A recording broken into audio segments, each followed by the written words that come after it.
Hello everybody, this is a video that attempts to document what attacks you can and cannot tank with the Hyper Armor in Space Marine 2. Uh, I thought there was some sort of a rule explaining, or some sort of rule that dictates whether you can poise through an attack or not, but after I started collecting evidence for this video, all I can say is it's super arbitrary. You just have to remember what you can and cannot poise through. Hyper Armor is actually a very interesting part of the game that doesn't really get talked about.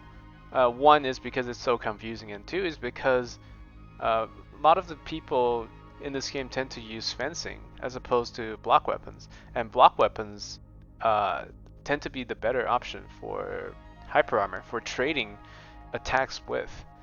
And hopefully this video will be able to provide some elucidation as to how Hyper Armor works, and let's get into it then. Okay, we're going to start off with the warrior with the whip, and this unit is fairly straightforward. Pretty much anything that doesn't have any highlights, any blues or reds, you can tank through it. And the only exception really is the spinning attack. The sword warrior is fairly similar too. You can tank through the combo attacks, but you can't tank through the jumping forward attack. But for some reason, the backward jump attack can be tanked. And obviously you can't tank the overhead. For the ranged warriors, you can't tank through the overhead, but you can tank the poke into double slash attack. For the Revener, you can't tank its charge attack, but you can tank the first two of its triple slash combo. And obviously you can't tank its burrow strike. The Lictor is a little more interesting. He actually has a lot of moves that you can't tank, but primarily you can tank through its slap combos. You can't tank through its ambush stab or its jump stab attack. His dodge slap also can't be tanked. The retaliatory uppercut also cannot be tanked, and there is a counter attack stab that I couldn't get footage of. The Balvor doesn't have a lot of attacks, but you can tank through its jab attacks and its headbutt attacks. You can't tank through its detonation attack, and I don't think you can tank through its body check when it runs you over. For the Zoanthrope and the Neurothrope, it's actually pretty interesting. You can tank the energy ball attacks, and obviously the beam attack you can't. And here's just a neat little interaction you can do with the Bulwark Shield. You can see I'm getting guard broken here, but with Armor Advance I no longer get my guard broken.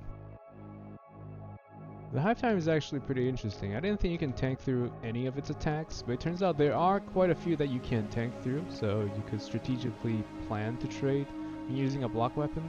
For example, the Whip Lash and the Backhand Slash, both of these can be tanked through, but not the normal Blue Slash. But somehow you could tank its follow-up attack. And the Backhand Blue Slash cannot be tanked, neither can you tank the Backslash. Impalement, no.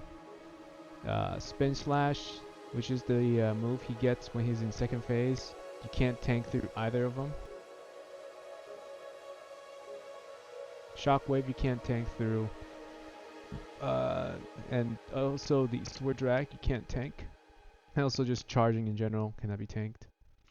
And this is just kind of for shits and giggles. The Carnifex and the other terminus enemies, you actually cannot tank through any of their melee attacks, but for the Carnifex you can actually tank its barrage attack, which normally if you don't have hyper armor you just get stun locked.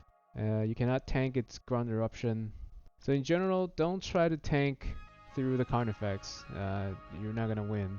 It's not happening. Moving on to Chaos Faction. Chaos Space Marine up first. You cannot tank its big fist attack or its big stomp, but the boot and the gun bash are all fair game. When it comes to the Flamers, you can actually tank the Flamer Burst, at least the first two attacks, but not the third one. And for the Outburst AoE, you can tank the entirety of it. When it comes to the Terminator in general, you want to trade with this guy. There are only a few attacks that you can't tank through with Hyper Armor when it comes to him, but everything basically can be tanked, except for the Beyblade attack and the Leap Slash attack. And for the assault cannon Terminator, yes, they do melee. You cannot tank through its gun bash or its sword slash when it's blue, but you can tank through its regular chop chop attack. Tangor and Lighten is another class of enemy that you could primarily tank through, except for its red attacks.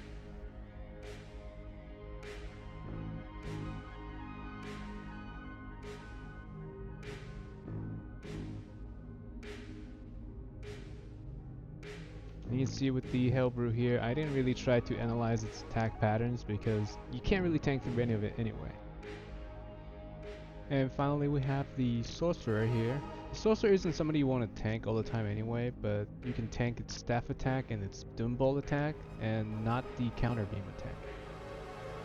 Well, that's pretty much the gist of it.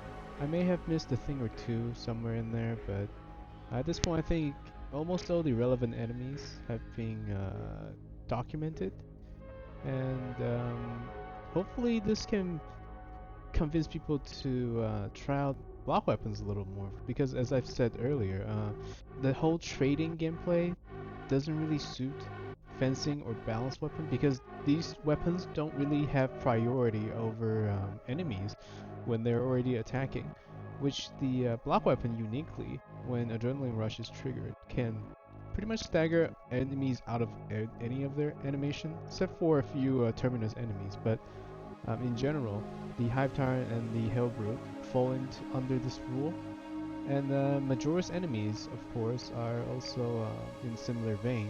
But Hyper Armor is very important in this game. It doesn't really help that Saber's description of how Hyper Armor works is completely false. It actually explicitly does not allow you to tank through heavy attacks, so I don't really know why in the description it says that you can tank through the heaviest of all attacks, when that's just not true. And hopefully they can fix this in the future. I will put in a suggestion in the forum to amend this issue, and that's it. Yeah, I'll probably make a video about how block weapons work in the near future. But in the meantime, thank you for watching.